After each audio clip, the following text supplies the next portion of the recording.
Hi இல்லை வணக்கம் நண்பா. இன்றைக்கான வீடியோவில் என்ன பார்க்க போகிறோம் பார்த்தீங்கன்னா, நம்மளுடைய பைக் இன்சூரன்ஸை எப்படி கிளைம் பண்ணலாம்ன்ற மெத்தட் தாங்க இன்றைக்கான வீடியோவில் பார்க்க போகிறோம். இப்போ தற்போது என்ன நடைமுறை வந்து பார்த்தீங்கன்னா இருக்குன்றதை தெளிவாக ஏ டு Z வந்து பார்த்தீங்கன்னா இந்த வீடியோவில் நீங்கள் தெரிஞ்சுக்கலாம். வாங்க வீடியோக்குள்ளே போகலாம். ஃபஸ்ட் டைம் நம்ம சேனல் வரீங்கன்னா மறக்காம நம்ம சேனலை சப்ஸ்கிரைப் பண்ணிக்கோங்க. இது போல் பயனுள்ள தகவலை உங்களுடைய பைக் வச்சுட்டு இருக்கிற நண்பர்களுக்கும் ஷேர் பண்ணுங்கள். ஓகேங்களா?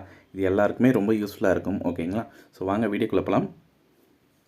ஃப்ரெண்ட்ஸ், இந்த பைக் இன்சூரன்ஸ் எப்படி கிளைம் பண்ணலாம்ன்ற மெத்தடுக்கு வந்து பார்த்தீங்கன்னா, ஃபர்ஸ்ட் ஆஃப் ஆல் நீங்கள் பைக்குக்கு இன்சூரன்ஸ் ப்ராப்பராக ரினியூல் பண்ணுறீங்களான்றது ரொம்பவே முக்கியம். ஏன்னா பேப்பர்னால் பக்காவாக கரெக்டாக வச்சுருக்கணும். ஃபர்ஸ்ட் ஆஃப் ஆல் அதில் முக்கியமான ஒன்று தேர்ட் பார்ட்டி இன்சூரன்ஸ் சொல்லுவாங்க. அதுக்கப்புறம் வந்து பார்த்திங்கன்னா ஓன் டேமேஜ். அதுக்கப்புறம் இன்னொன்று இருக்குது. நம்மளுடைய உடம்புக்கு ஏதாவது ப்ராப்ளம் ஆச்சுன்னா, இந்த ஒரு ஆக்சிடென்ட் மூலிமா நம்மளுடைய உடம்புக்கு ஏதாவது ப்ராப்ளம் ஆச்சுன்னா அதுக்கும் வந்து பார்த்திங்கன்னா இன்சூரன்ஸ் கிளைம் பண்ணலாம்ன்ற மெத்தட் இன்சூரன்ஸ்லேயே கொடுத்துருப்பாங்க. இது மூணும் வந்து பார்த்திங்கன்னா ப்ராப்பராக மெயின்டைன் பண்ணணும். ஓகேங்களா? தேர்ட் பார்ட்டிக்கும் நம்ம போடணும், ஓன் டேமேஜுக்கும் நம்ம போடணும், ப்ளஸ் நம்மளுக்கு ஏதாச்சும் ஆச்சுனாலும் அதுக்கும் வந்து பார்த்திங்கன்னா இன்சூரன்ஸ் நம்ம கேட்டு போட்டுக்கலாம். அதுலேயே இருக்கும். இன்சூரன்ஸ் போடுறவங்ககிட்டே சொன்னோன்னா அதுக்கேற்ற மாதிரி நம்மளுக்கு போட்டு கொடுத்துருவாங்க. இந்த ஒரு 3 ப்ராசஸும் கரெக்டாக நீங்கள் பண்ணியிருந்தால் போதும். கிளைம் பண்ணுறது வந்து பார்த்திங்கன்னா ஃபர்ஸ்ட் ஆஃப் ஆல் நம்மளுடைய பைக்குக்கு ஏதாவது ஒன்று ஆச்சுன்னா ஓன் டேமேஜில் கவர் ஆகும். ஓகேங்களா? தேர்ட் பார்ட்டி வந்து பார்த்திங்கன்னா நம்ம எதுலையாவது போய் இடித்தாலோ நம்மளுடைய வாகனத்து மூலிமா மற்றவங்களுக்கு ஏதாவது ஒரு ப்ராப்ளம் வந்தால் தான் வந்து பார்த்திங்கன்னா தேர்ட் பார்ட்டி சொல்லுவாங்க. மேக்ஸிமம் எல்லா இடத்துலையும் தேர்ட் பார்ட்டிக்கு 5 இயர்ஸ் போட்டு தருவாங்க. ஓன் டேமேஜ் மட்டும் நம்ம 1 இயர் ரெனியூல் பண்ணுற போல் இருக்கும். இது ரெண்டுமே வந்து பார்த்திங்கன்னா கம்பல்சரி. ஓகேங்களா? இன்சூரன்ஸ்னாலே இது ரெண்டுமே வந்து பார்த்திங்கன்னா ப்ராப்பராக போட்டு வச்சுப்பாங்க. இது ரெண்டுமே இருந்தால் தான் வந்து பார்த்திங்கன்னா பைக் இன்சூரன்ஸ் கிளைம் பண்ணுறது வந்து பார்த்திங்கன்னா ஈஸியாக கிளைம் பண்ண முடியும். இதுக்கு வந்து பார்த்திங்கன்னா ஃபர்ஸ்ட் ஆஃப் ஆல் ஆக்சிடெண்ட்லேருந்து சொல்கிறேன். ஏதாவது ஒரு ப்ராப்ளம், ஓகேங்களா, நம்மளுக்கு தெரியாத ஒரு விபத்து நடந்துடுச்சு, வண்டி வந்து பார்த்திங்கன்னா ரொம்ப டேமேஜ், வண்டி மூவ் பண்ணவே முடியல, வண்டி ரொம்ப டேமேஜ். ஸோ அதில் வந்து பார்த்திங்கன்னா உங்களுக்கு எந்த ப்ராப்ளமும் இல்லை, வண்டி மட்டும்தான் டேமேஜ் ஆச்சுன்னா அது ஓன் டேமேஜ் மூலிமா கவர் ஆகுங்க. விபத்து ஏற்பட்ட இடத்துலேருந்தே பார்ப்பாங்க. ஃபர்ஸ்ட் ஆஃப் ஆல் வந்து பார்த்திங்கன்னா வண்டிக்கு டேமேஜாக, அதுக்கப்புறம் உங்களுக்கும் ஏதாவது ப்ராப்ளம் இருக்கா, இல்லை உங்கள் மூலியமா இல்லை மற்ற வண்டிக்கு ஏதாவது ப்ராப்ளம் இருக்கா, எல்லாமே வந்து பார்த்திங்கன்னா ப்ராப்பராக செக் பண்ணுவாங்க. எந்த ஒரு ப்ராப்ளம் இல்லை, வண்டிக்கு மட்டும்தான் டேமேஜ், எனக்கு வந்து பார்த்திங்கன்னா லேசான வண்டி தான், அதனால் பிரச்சனை இல்லைன்ற பட்சத்தில் வண்டிக்கு மட்டும் எப்படி கிளைம் பண்ணுறதுன்றதை ஃபஸ்ட்டு சொல்கிறேன். ஃபர்ஸ்ட் ஆஃப் ஆல் வந்து பார்த்திங்கன்னா வண்டியை ஓரமாக விட்டு லாக் பண்ணிக்கோங்க. அதுக்கப்புறம் பக்கத்தில் இருக்கிற ஹாஸ்பிட்டல் போய் என்ன உங்களுக்கு ஏதாவது உடம்புல ஏதாவது ப்ராப்ளமாக இருக்கான்றது செக் பண்ணிக்கோங்க.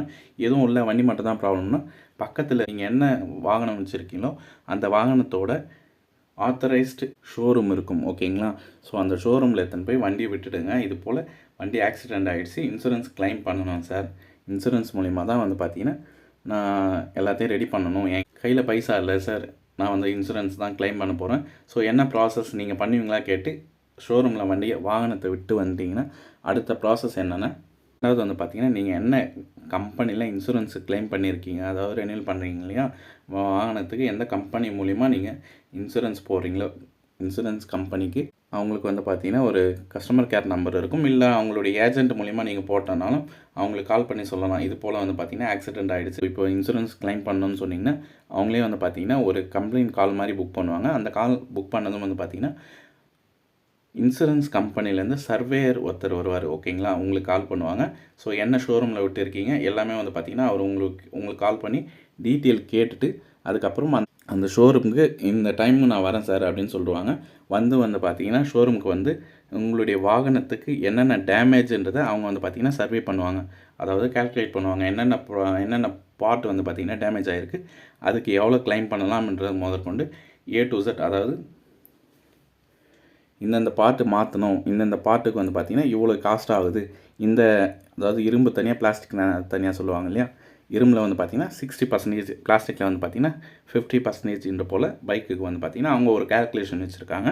அதுக்கேற்ற போல் தான் வந்து பார்த்திங்கன்னா பார்ட்ஸுக்கு வந்து பார்த்திங்கன்னா ஒரு பார்ட்ஸுக்கு இவ்வளோன்ட்டு அவங்க வந்து கேல்குலேஷன் பண்ணிட்டு போவாங்க. இது போல் தான் கேல்குலேஷன் பண்ணிவிட்டு அதுக்கப்புறம் அவங்க கால்குலேஷன் பண்ணிவிட்டு போவாங்க. அந்த ஷோரூமில் வந்து பார்த்திங்கன்னா அதுக்கப்புறம் ரெடி பண்ணிவிடுவாங்க. வாகனத்தை வந்து பார்த்திங்கன்னா ரெடி பண்ணிவிட்டு நம்மளுக்கு சொல்லுவாங்க. நிறைய ஷோரூமில் வந்து பார்த்திங்கன்னா இந்த இன்சூரன்ஸ் கம்பெனி கூட லிங்க்கில் இருந்தாங்கன்னா அது கேஷ்லெஸ் பேமெண்ட்டாகவே வந்து பார்த்திங்கன்னா கிளைம் பண்ணலாம். கேஷ்லெஸ் பேமெண்ட்னா இன்சூரன்ஸ் கூட அந்த ஷோரூம் டைப் இருந்தது வச்சுக்கோங்க, நீங்கள் பணமே, அதாவது முன் அமௌண்ட்டே கட்ட தேவையில்ல, முன் அமௌண்ட்டும் சரி எவ்வளோ அமௌண்ட் ஆச்சுனாலும் அதை கட்ட தேவையில்லை. ஓகேங்களா? ஆட்டோமேட்டிக்காக இன்சூரன்ஸ்லேருந்து அவங்களுக்கு பணம் போயிடும், அதனால் நம்மளுக்கு செலவு இருக்காது. ஆனால் வந்து பார்த்திங்கன்னா நிறைய ஷோரூமில் கேஷ்லெஸ்ஸே கிடையாது. இதுதான் ஒரு மைனஸ் ஓகேங்களா. நிறைய பேர் வந்து பார்த்திங்கன்னா கேஷ் தாங்க வச்சுருக்காங்க. அதனால் முன் அமௌண்ட்டும் சரி, அதுக்கப்புறம் வாகனத்தை ரெடி பண்ணுற அமௌண்ட்டும் சரி, நம்ம தான் வந்து பார்த்திங்கன்னா பே பண்ணுற போல் இருக்கும். பே பண்ணிவிட்டு நீங்கள் வந்துடுவீங்க. வந்ததுக்கு வந்து பார்த்திங்கன்னா அந்த வண்டி வந்து பார்த்திங்கன்னா ரெடி ஆகிடுச்சு இல்லைங்களா. என்னென்ன பார்ட்ஸ் மாற்றினாங்க, அதுக்கப்புறம் வாகனம் ரெடி ஆனதை வந்து பார்த்திங்கன்னா ஃபோட்டோ எடுத்து நம்மளுக்கு சர்வேயர் ஒருத்தர் வந்தார் இல்லைங்களா, அவருக்கு அனுப்புகிற போல் இருக்கும். இது போல் அதுக்கப்புறம் வந்து பார்த்திங்கன்னா வண்டி ரெடியானதும் அந்த ஃபோட்டோ, வண்டி ரெடியான ஃபோட்டோ, அதுக்கப்புறம் வந்து பார்த்திங்கன்னா அவங்களுடைய எவ்வளோ பில் ஆச்சுன்றதை ஜிஎஸ்டி பில்லோட ஃபோட்டோ எடுத்து நம்ம அவங்களுக்கு அனுப்புகிற போல் இருக்கும். அனுப்புனதும் வந்து பார்த்திங்கன்னா அவங்க ரிப்போர்ட் ரெடி பண்ணி அவங்க வந்து பார்த்திங்கன்னா சப்மிட் பண்ணிவிடுவாங்க. அந்த ஃபார்ம் சப்மிட் பண்ணதும் 15 to 13 டேஸ்க்குள்ளே வந்து பார்த்திங்கன்னா அமௌண்ட்டு உங்களுடைய அக்கௌண்ட்டில் கிரெடிட் ஆகிடும். இதுதான் வந்து பார்த்திங்கன்னா ஓன் டேமேஜுக்குள்ளே இப்போ ரீசெண்டாக இருக்கிற நடைமுறை ஓகேங்களா. இதுவே தேர்ட் பார்ட்டிக்கு ஏதாவது ஒன்றுனா, சப்போஸ் அந்த வாகனத்தில் போகிறப்போ உங்களுக்கு ஏதாவது ஒன்று ஆகிடுச்சு, இல்லை உங்களால் மற்றவங்களுக்கு ஏதாவது ஒன்று ஆகிடுச்சுன்னா அந்த இடத்துல வந்து பார்த்திங்கன்னா ஃபஸ்ட்டு போலீஸ் கம்ப்ளைண்ட் கொடுக்குற போல் இருக்கும். கம்ப்ளைண்ட் காப்பியை வச்சு உங்களை ஹாஸ்பிட்டலில் அட்மிட் பண்ணுவாங்க. ஹாஸ்பிட்டலில் அட்மிட் பண்ணி அதுக்கான டீட்டெயில்ஸ் ஓகேங்களா, என்னென்ன ட்ரீட்மெண்ட் எடுக்கிறாங்க ப்ளஸ் அதை வச்சு நம்ம அப்ளை பண்ணி உங்களுக்கான இன்சூரன்ஸ் வந்து பார்த்திங்கன்னா தேர்ட் பார்ட்டிக்கிட்டேருந்து வாங்குற போல் இருக்கும். இதுதான் வந்து பார்த்திங்கன்னா ப்ரொசீஜர் ஓகேங்களா. ஏதாவது தேர்ட் பார்ட்டிக்கு ஏதாவது ஒன்று ஆச்சுனாலோ, உங்களால் ஆச்சுனாலோ, இல்லை அவங்களால ஆச்சுனாலோ, இதுதான் வந்து பார்த்திங்கன்னா first of all complaint raise பண்ணுவாங்க. கம்ப்ளைண்ட் எஃப்ஐஆர் காப்பி வச்சு தான் வந்து பார்த்திங்கன்னா நெக்ஸ்ட் லெவல்லாம் மூவ் பண்ணுவாங்க. சேம் இதே ப்ரொசீஜர் தான் வந்து பார்த்திங்கன்னா கண்டினியூ ஆகும்.